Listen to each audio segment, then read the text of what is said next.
दोस्तों अगर आपके पास फिक्स डिपॉजिट यानी एफडी है, तो आपको अंदर से एक सुकून रहता है कि आपका पैसा सुरक्षित है, बैंक में रखा हुआ है, कहीं भी नहीं डूबेगा और भविष्य के लिए आपने एक सही फैसला लिया है। लेकिन यहाँ एक छोटी-सी सच्चाई है जो बहुत कम लोग समझते हैं। आपका पैसा सुरक्षित तो है, लेकिन क्या वो आपके लिए काम भी कर रहा है? ज़्यादातर मामलों में जवाब होता है बिल्कुल भी नहीं, क्योंकि लोग एफडी तो कर लेते हैं, लेकिन उसे इस तरह सेट नहीं करते कि वो उन्हें हर महीने कुछ कमा कर दे। बस पैसा पड़ा रहता है और आपको उसका फ़ायदा तभी मिलता है जब एफडी मैच्योर हो जाती है, पूरी हो जाती है।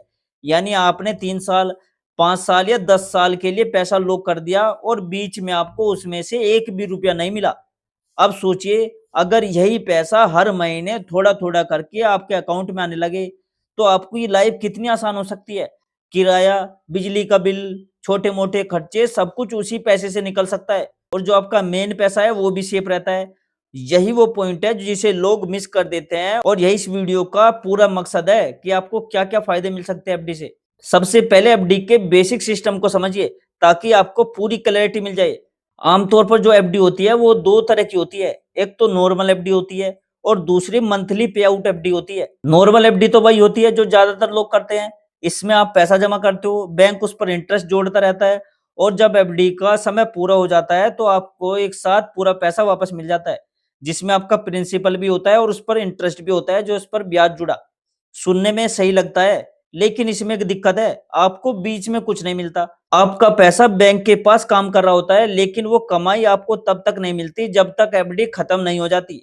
अब जो दूसरी तरफ आती है वो है मंथली पे आउट एफडी, जो असल में कोई अलग स्कीम नहीं है, बल्कि उसी एफडी का एक ऑप्शन है।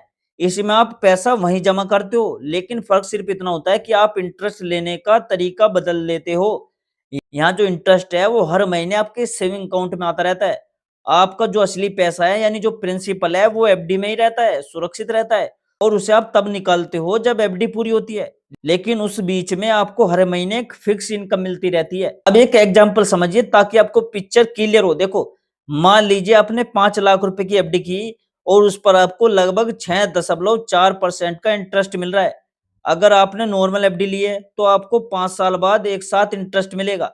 लेकिन अगर आपने मंथली पे आउट ऑप्शन चुना है तो आपको हर महीने लगभग 2600 से 2700 रुपए हर महीने आएंगे आपके अकाउंट में। अब सोचिए ये पैसा आपके किस खर्चे को कवर कर सकता है, जैसे मोबाइल बिल का पूरा कर सकता है, बिजली का बिल या रोजमर्रा की छोटी जरूरतें पूरी हो सकती है। और सबसे अच्छी बात यह है कि आपने अपने मेन पैसे को तो छुआ ही नहीं। अगर हम इसी को थोड़ा और बड़ा करके देखें, जैसे आपने 30 लाख रुपए की एफडी की, तो आपको हर महीने लगभग 15,000 से 17,000 रुपए तक मिल सकते हैं। अब ये कोई छोटा अमाउंट नहीं है, बहुत सारे लोग इसे अपनी सेकंड इनकम या रिटायर इनकम की तरह यूज़ करते हैं। अब अगर हम सीनियर सिटीज़न की बात करें, तो उनके लिए ये ऑप्शन और भी ज़्यादा पावरफुल हो जाता है।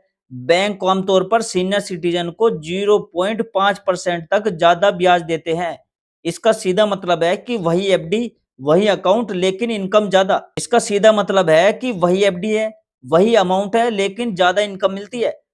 अब उदाहरण के लिए मान लीजिए जहाँ एक नॉर्मल कस्टमर को 5 लाख रुपए पर 2600 रुपए मिल रहे हैं, वहीं सीनियर सिटीजन को 2800 से 2900 रुपए तक मिल सकते हैं। और अगर अमाउंट बड़ा हो जैसे 20 लाख या 30 लाख, तो उनकी मंथली इनकम 16 से 17,000 रुपए हो जाती है। यही वजह है कि बहुत सारे रिटायर्ड लोग इस ऑप्शन को पसंद करते हैं, क्योंकि उन्हें हर महीने एक फिक्स पैसा मिलता रहता है और उन्हें किसी पर निर्भर नहीं रहना पड़ता। अब यहाँ सवाल आता है कि ये सब कैसे सेट करें? देखो, इसका जो प्रोसेस है वो बहुत आसान है, लेकिन लोग यहीं पर गलती कर देते हैं जब एफडी ओपन करते हैं। चाहे बैंक ब्रांच में जाकर या मोबाइल ऐप से आपके सामने एक ऑप्शन आता है, वो है इंटरेस्ट पे आउट का। ठीक है, यहाँ पर 2 ऑप्शन होते हैं, एक तो कुमुलेटिव यानी अंत में इंटरेस्ट और नॉन कुमुलेटिव यानी बीच-बीच में इंटरेस्ट। अगर आप मंथली इनकम चाहते हो तो आपको नॉन कुमुलेटिव चुनना होगा और उसे मंथली पे आउट सेलेक्ट करना होगा। बस यही छोटा-सा बदलाव आपकी एफडी को एक इनकम सोर्स में बदल देता है। इसके बाद बैंक हर महीने इंटरेस्ट कैलकुलेट करता है और उसे सीधे आपके अकाउंट में भेज देता है, पैसे डाल देता है और आपको कुछ करने की ज़रूरत नहीं होती। अब बात करते हैं सिक्योरिटी की, क्योंकि पैसा है तो सबसे पहले तो यही सवाल आता है कि सुरक्षित है या नहीं? देखो, एफडी को हमेशा एक लो रिस्क इन्वेस्टमेंट माना जाता है। इसमें आपका पैसा मार्केट से जुड़ा नहीं होता, यानी स्टॉक मार्केट की तरह ऊपर-नीचे नहीं होता। जो इंटरेस्ट रेट आपने शुरुआत में मिलता है आपको, वही पूरे समय के लिए फिक्स रहता है। इसके अलावा भारत में एक सेफ्टी लेयर होती है, जिसमें 5 लाख रुपए तक का डिपॉजिट इंश्योरेंस होता है। इसका मतलब यह है कि अगर किसी बहुत ही खराब स्थिति में बैंक पर कोई असर आता है, तो भी एक तय लिमिट तक आपका पैसा सेफ रहता है। यही वजह है कि एफडी को एक भरोसेमंद ऑप्शन माना जाता है। लेकिन यहाँ एक और चीज है जो समझना बहुत जरूरी है, वो है टैक्स। एफडी से मिलने वाला जो इंटरेस्ट है वो पूरी तरह टैक्सेबल होता है। इसका मतलब ये है कि जो भी इंटरेस्ट आपको मिलता है वो आपकी कुल इनकम में जोड़ा जाता है और उसी हिसाब से उस पर टैक्स लगता है फिर। अगर आपका इंटरेस्ट एक तय लिमिट से ज़्यादा हो जाता है तो बैंक टीडीएस भी काट सकता है। लेकिन टीडीएस ही फाइनल टैक्स नहीं होता। आपको अपनी पूरी इनकम के हिसाब से टैक्स कैलकुलेट करना पड़ता है। अगर आपने ज़्यादा टैक्स दिया है तो आप रिफंड भी ले सकते हो और अगर कम दिया है तो आपको टैक्स देना पड़ सकता है। इसलिए एफडी करते समय सिर्फ इंटरेस्ट देखकर खुश मत होइए, बल्कि टैक्स के बाद आपके हाथ में कितना आएगा ये भी समझिए। अब मान लीजिए कि आपको बीच में पैसे की जरूरत पड़ जाती है। ऐसे में आप अपनी एफडी को मैच्योरिटी से पहले तोड़ सकते हो। लेकिन एक छोटा सा नुकसान होता है, बैंक आपसे पेनल्टी चार्ज करता है, जो आमतौर पर 0.5% से 1% के बीच होता है।